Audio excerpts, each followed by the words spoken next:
그것만 좀 부탁드립니다.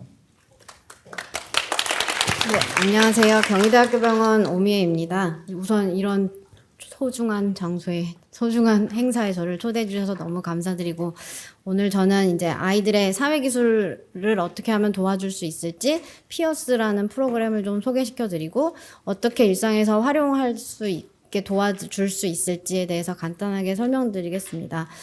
이 피어스는 사실은 저희 유희정 교수님께서 UCLA에 있는 거를 가지고 오셔서 한국어로 번역하고 우리나라에 맞게 현지화하는 과정을 먼저 거치셨고요.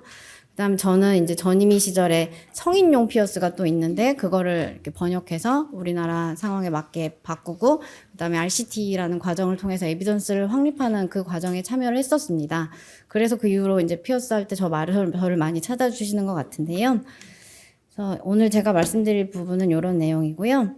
제가 이제 아까 챗GPT 얘기 나오셨는데 우리 아이들 이제 사회성이 부족한 아이들이 일상에서 어떤 그러니까 이런 사회 기술이 부족한 것 때문에 어떤 어려움이 있을까요?라고 챗GPT한테 물었습니다.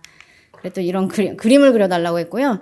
이런 그림을 그려주더라고요. 그래서 일단 아이들의 대화에 동참하지 못하고 애들끼리 서로 놀 때도 잘 못 끼고 이렇게 하는 자꾸 소외되는 모습을 그려줬어요. 그래서 되게 적절하게 잘 그려줬죠. 그래서 이런 문제도 있지만 오히려 반대로 말을 많이 하는 경우도 있을 거야 라고 또 한번 힌트를 줬더니 또 이런 그림을 그려줬습니다. 그래서 상대 반응 확인하지 않고 그냥 계속 내 얘기만 하는 아이들이 있잖아요. 그래서 이런 두 가지 상반되는 경우가 있을 수 있는데 그래서 너무 이제 상대 반응 확인하지 않고 내 얘기만 계속 늘어놓으면 또 애들이 싫어하니까 마지막에는 결국 소외당하는 그림으로 끝나죠. 그래서 이런 문제가 생길 수가 있습니다. 그러면서 이 GPT가 또 한 번 진화한 게 해결책에 대해서 그려드릴까요? 라고 이렇게 묻더라고요.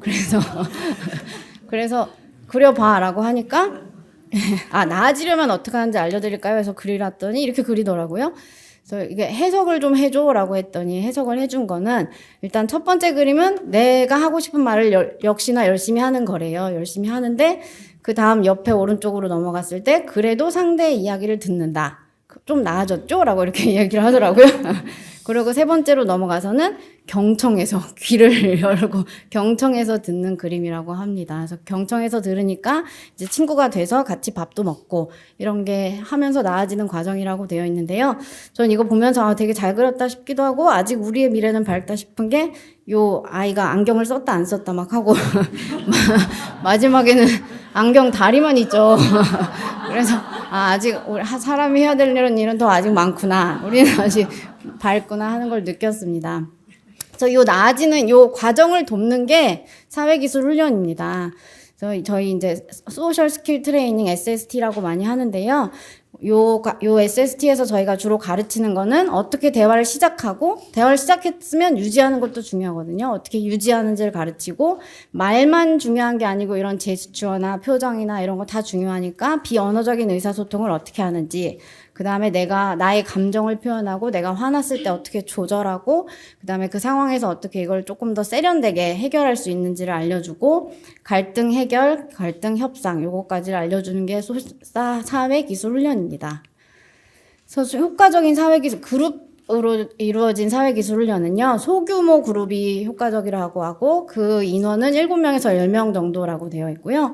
그다음에 대부분 이제 모든 치료에서는 목표가 있어야 된다고 저는 생각하는데 명확한 목표가 있어야 됩니다. 예를 들어서 뭐 다른 사람 말을 경청하기 이런 목표가 있고 시작하고 중간 활동 그다음에 종료 이렇게 구조화된 세션으로 진행이 돼야 되고 그 과정에서 역할극과 시범 그리고 피드백 이런 것까지 다 줄 수 있으면 효과적이라고 합니다. 더 중요한 건 반복과 연습을 계속 같이 해야 돼서요. 제일 중요한 건 요 세션 안에서 배우고 여기서 안녕이 아니고 이걸 일상생활에 얼만큼 활용할 수 있는지 일반화할 수 있는지를 도와주는 게 가장 중요한 포인트여서 요걸 하기 위해서 부모 회기 혹은 이 사회성 코치가 함께 같이 진행할 수 있도록 동시 진행 부모 회기가 동시에 진행할 수 있게 하는 것이 또 효과적입니다.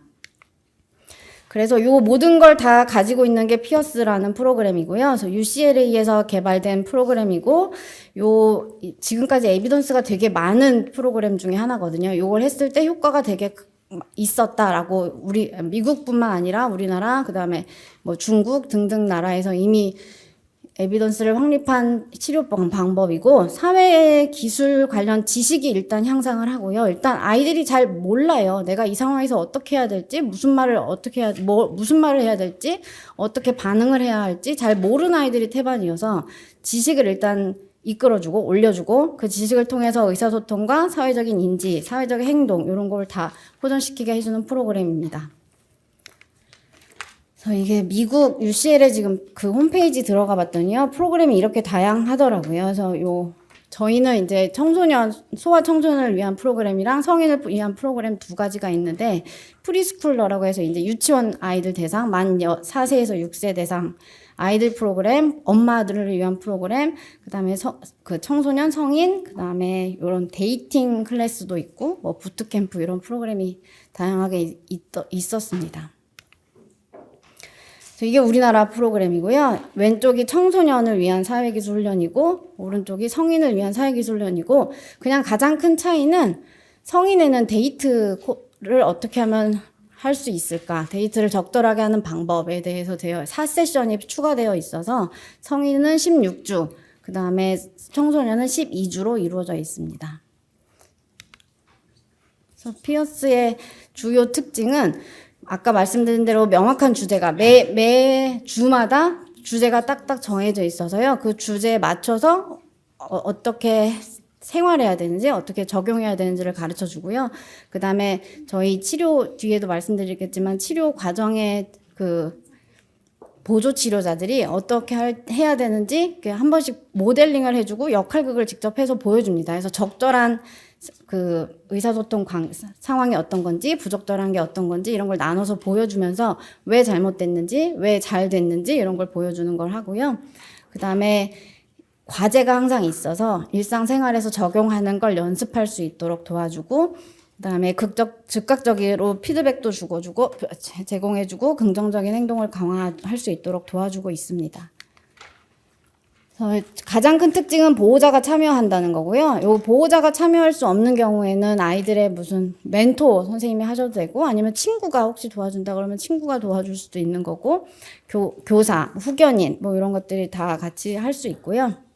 주로 우정, 사회적인 관계를 맺는 거에 초점을 하는 거고 가끔 친구를 사귀러 온다고 생각하시는 분도 계시지만 그 세션 내에서 친구를 사귀는 프로그램은 아닙니다. 그 12주 동안 매주 한 번에 오셔서 90분 동안 각자 아이와 부모가 각각 나눠서 그 교육을 받게 됩니다. 그리고 대상은 고기능 IQ가 70 이상인 아이들을 대상으로 한다고 되어 있지만 IQ가 낮은 아이들에게서는 조금 더 세션을 나눠서 세분화시켜서 교육을 하면 충분히 할 수 있고 굳이 ASD가 아니고 지적장애나 그다음에 사회성 기술이 좀 떨어지는 ADHD 아이들에게도 적용할 수 있는 프로그램입니다. 그래서 치료가 크게 둘로 나뉘어서요. 우리 청소년 집단이 한 집단이 따로 돌아가고요. 그 다음에 보호자 집단을 또 다른 방에서 같이 동시에 진행합니다. 그래서 양쪽의 치료자가 둘이 이 집단을 끌어가는 치료자 둘이 있어야 되고요. 그래서 청소년 집단 치료자에는 그 집단을 끌어가는 사람으로 그 ASD 관련된 전문가가 한 분 계시고 그다음에 사회성 코치 부모 치료자 집단으로 또 부모를 끌어갈 수 있는 그 전문가가 한 분이 계십니다. 그리고 그 청소년 집단 안에서는 아이들에게 역할극도 보여줘야 되고 모델링도 해줘야 되고 그다음에 이제 피드백도 줘야 되기 때문에 보조 치료자들이 있어서요. 요분들은 이제 저희 병원 같은 경우에는 심리실에서 수련하고 있는 선생님들이거나 아니면 뭐 전공의 선생님들이거나 이런 분들이 봉사로 이런 걸 좀 같이 도와주고 계시고 그다음에 가끔 가다가 자원봉사로 참여하고 싶다고 하시는 분들이 오셔서 도와주기도 하십니다. 그래서 치료실 환경 이것도 AI가 그려준 건데요. 요 왼쪽이 청소년 집단이에요. 그래서 이렇게 큰 탁자에 다 같이 돌려 앉아 있고 그다음에 화이트보드가 하나 있어서 그날 배우는 규칙이나 뭐 필요한 것들을 여기에 적습니다. 그리고 남자분이 그 보조 치료자예요. 그래서 앞에 나와서 그 어떤 상황인지 역할극을 대신 해주는 상황을 그렸는데 제가 원하는 만큼 이렇게 딱 완전히 멋지게 그리지는 않았고 스펠링도 막 피어스 됐다 막 그러죠. 그래서 우리의 미래는 아직 밝고요. 그리고 오른쪽에 이제 보호자들 집단인데, 보호자들 집단에서는 탁자는 필요 없고 그냥 그 주 치료자가 한 명 있고 그 치료자를 중심으로 부모님들이 뺑글 돌려서 앉아서 같이 이렇게 대화할 수 있는 세션입니다.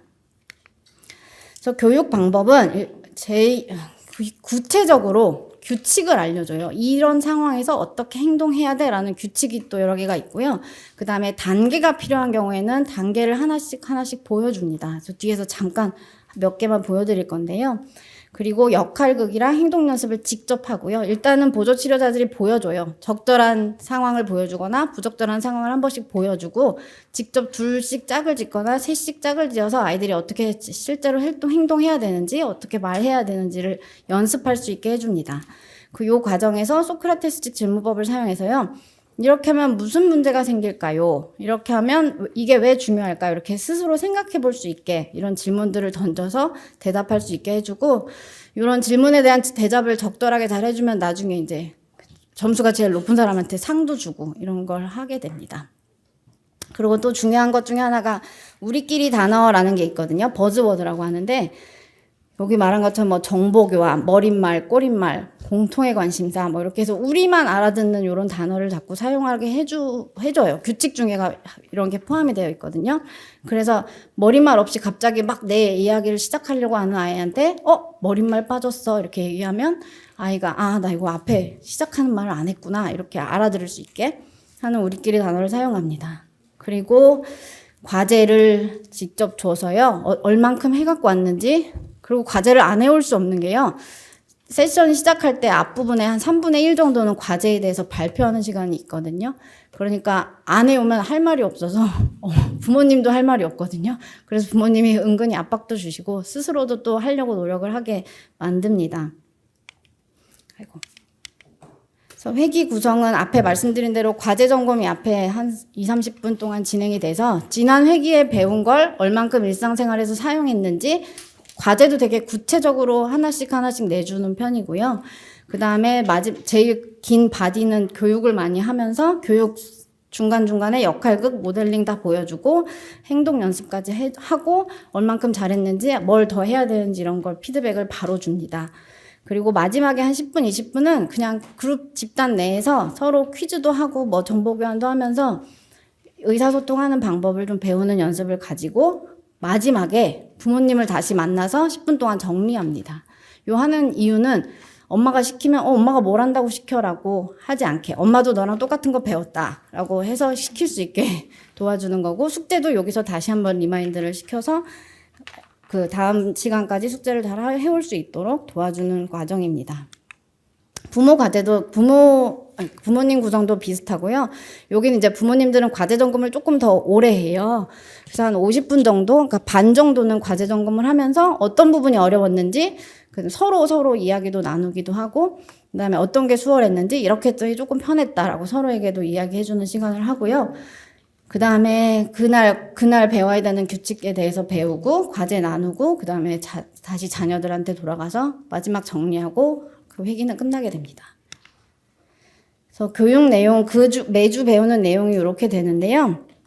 자, 일단 1번부터 한 3번까지는 어떻게 의사소통을 주고받는지에 대해서 주로 그 포커스를 맞춰서 배우고, 요즘은 워낙 이제 전자기기를 이용한 의사소통을 많이 하니까 어떻게 이메일을 보내는지, 그다음에 어떻게 그 문자 주고받는지 이런 얘기도 좀 하고, 그다음에 유머 때문에 또 골치 아프신 부모님들 꽤 계시잖아요.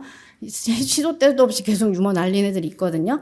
그래서 유머를 어떻게 하면 적절하게 하는지, 그다음에 집단 대화에 끼어들었다가 빠져나오는 거 이런 걸 2번에 걸쳐서 하고, 그다음에 이 교육의 하이라이트는 함께 어울리기죠. 직접 친구랑 어울려보고 친구를 초대도 해보고 친구랑 같이 놀아보고 이런 걸 하기 위해서 앞에 것들을 다 하는 거고요. 그다음에 9번부터 11번까지는 조금 어려운 과제일 수도 있는데 나랑 의견이 맞지 않을 때 어떻게 대처할지, 그다음에 혹시라도 괴롭힘 당할 때, 학교에서 왕따 문제, 뭐 이런 놀림 이런 게 있을 때 어떻게 대처할지까지를 배우게 됩니다. 마지막에 졸업식까지 하고, 졸업식 때는 같이 뭐 음식도 가져와서 나눠 먹고 하면서 그 마지막 화려한 피널레를 장식하고 끝내게 됩니다. 그래서 이게 우리나라 시행 전후의 변화를 본 건데요. 일단 그 사회기술에 대한 지식 당연히 좋아지고요. 그다음 대인관계 기술이나 불안이랑 우울감이 같이 줄어든다는 장점이 있었습니다. 그리고 요걸 통해서 우리나라 이제 이 미국 프로그램이지만 우리나라에도 대입할 수 있다. 대입을 해서 효과적인 효과를 봤다라는 에비던스를 한번 확립할 수 있었고요. 장기적으로 변화된 걸 본 건데 이건 우리나라 연구는 아직 없고요. 미국 연구인데 24명, 지금까지 이제 참여했던 24명의 아이들을 대상으로 1년에서 5년 후의 기능을 평가했을 때 그 전반적으로 사회적인 기술이나 문제 행동, 갈등 감소 이런 거는 장기적으로 쭉 유지가 잘 됐다고 합니다. 그리고 초대받는 놀이 활동이 증가됐다는 것도 큰 변화이고요. 약 71% 정도에서는 2, 3년이 지난 후에도 이게 굉장히 효과가 있었다, 도움이 되었다라고 응답을 했고, 88% 정도에서 꽤 친한 친구가 한 명은 있다, 최소 한 명은 있다라고 대답을 해서 장기적으로도 효과가 있다는 걸 보여줬습니다. 그리고 요거는 이제 프리스쿨러 대상으로 했을 때의 장기적인 변화를 본 건데, 사회성 기술, 놀이, 사회적인 동기 이런 게 장기적으로 계속 좋아진 게 유지가 됐었고, 그 다음에 사회성 기술의 그 습득이랑 일반화가 효과적이었다라고 분석을 하면서 부모의 사회성 코칭 역할이 중요한 요인이었다라고 이렇게 분석하는 요인으로 설명을 하고 있었고요. 하지만 이런 문제 행동이나 그 다음 부모 스트레스는 계속 유지되지는 않아서 요 각 발달 단계마다 뭔가 개입이 그때그때 필요하구나라는 거를 시사하는 바였습니다. 요건 이제 부모의 변화인데요. 요거 이후에 부모는 어떤 변화가 있었을까 본 건데, 이거는 성인 대상으로 우리나라에서 했을 때 분석한 결과고요. 사회적인 부모에서도 기술이 늘어나요. 그러니까 사회적인 상황에서 어떻게 대처해야 되는지 기술도 많이 좋아지고 4개월 후에도 이거는 유지가 됐습니다. 그리고 부모님의 우울이나 불안도 당연히 좋아질 수밖에 없겠죠. 좋아졌고, 특히 또 프로그램 시작했을 때 우울이나 불안이 심했던 경우에는 조금 더 우울이나 불안이 더 두드러지게 좋아지는 게 있었고요. 요거는 좀 재밌는 결과인데, SGL-90 결과에서 아빠의 이런 파라노이드한 게 좋아지고 엄마의 이런 적대감 이런 게 좋아졌다고 합니다. 그래서 그동안 얼마나 부모님들이 힘들었을까 싶기도 하고, 아빠는 얼마나 욕을 먹으면서 살았나 싶기도 하는 결과였습니다. 그래서 요 맛배기만 조금 보여드릴게요. 그래서 이게 첫 번째 세션에서 배우는 정보 교환하는 기술이고, 이게 배워야 되는 규칙인데요.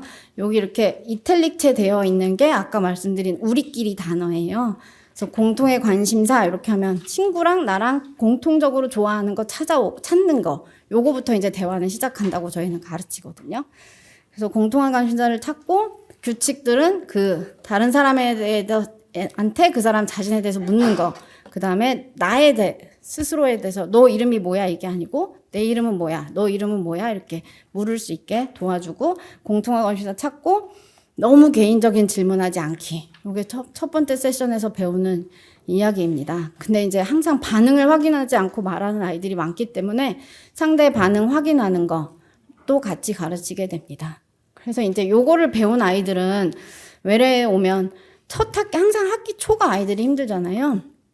그래서 아이들한테 저도 과제를 내주거든요. 그래서 가서 공통의 관심사 찾아와 라고 하면, 요 피어스에 참여했던 아이들은 요게 무슨 뜻인지 아니까 그냥 다음번 세션까지 누구 친구가 생겼는데 걔 관심사는 뭐래요 라고 이렇게 찾아올 수 있어요.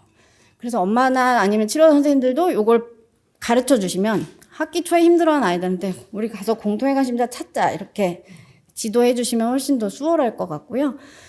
그리고 이제 가끔 요걸 안 한 아이들한테 가면 처음 학기 초에 친구 누가 있어? 친구 이름 한 명만 말해봐 이러면 대답 못하는 애들 많잖아요. 그러면 야, 가서 친구 이름 한 명만 알아갖고 와 다음번까지 이렇게 얘기해 놓거든요. 그러면 다음날 다음번까지 어떻게든 친구 이름 하나를 알아오긴 해요. 근데 어떻게 물어봤어? 이러면 선생님이 네 이름 알아오래. 이렇게 가서 무턱대고 물어봐갖고 온 애들 있으면 좀 안타깝죠. 그래서 그걸 외래에서 다 할 수 없으니까 이런 피어스라는 프로그램을 하셔도 되고, 이 매뉴얼을 보시면 너무 자세하게 어떻게 설명해야 되는지, 어떻게 전달해야 되는지 이런 게 다 잘 써 있거든요. 그래서 꼭 그룹 치료를 할 수 없는 상황이라고 하면 아예 한 명 한 명한테 어떤 상황에서 어떤 기술이 필요하겠다 싶으면 쪼개서 하나씩 가르쳐 주시면 정말 유용한 프로그램입니다. 그리고 이제 단계에 대해 규칙이 있고 단계가 있다고 말씀드렸었잖아요. 그래서 이건 단계의 예인데요. 또래가 한 두세 명의 그룹이 얘기를 나누고 있을 때 그 그룹에 끼고 싶어요. 그러면 어떻게 해야 되는지를 가르쳐 주는 상황인데요. 대부분 아이들은 저기서 대화하고 있는데 내가 좋아하는 뭔가 공룡 얘기를 하고 있다 그러면 달려 들어가잖아요. 달려 들어가서 내 얘기를 막 하거든요. 근데 그렇게 하라고 하지 않고 일단 지켜보고 귀 기울여 듣는 게 첫 번째 단계입니다. 그리고 두 번째 단계는 기다렸다가 언제까지? 그 대화가 잠깐 멈출 때까지. 그래야 요 흐름을 끊지 않거든요. 그래서 잠깐 멈추면 기다렸다가 눈치를 살피고 누군가가 눈빛이라도 나를 끼워준다라는 신호를 보이면 그때 끼어 들어갈 수 있게 해주는 단계입니다. 그래서 앞과 다른 건 앞에는 그냥 규칙이에요. 그래서 하나씩 요런 규칙을 따라야 된다고, 뒤에는 단계가 있어서 요 중에 하나라도 빠지면 어색해져요. 그래서 단계를 따라갈 수 있게 해주는 방법입니다. 그래서 요거는 매뉴얼에 다 있으니까 누구든지 보시면 쉽게 따라 하실 수 있고, 거기에 이제 역할극도 이렇게 나와 있어서요. 역할극도 읽어보시면 아, 어떤 상황이 적절하고 어떤 상황이 부적절하구나 요거까지 아실 수 있을 겁니다. 그래서 제 강의는 여기까지고요. 지금까지 나와 있는 피어스에 대한 에비던스를 조금 모아봤습니다. 네, 감사합니다.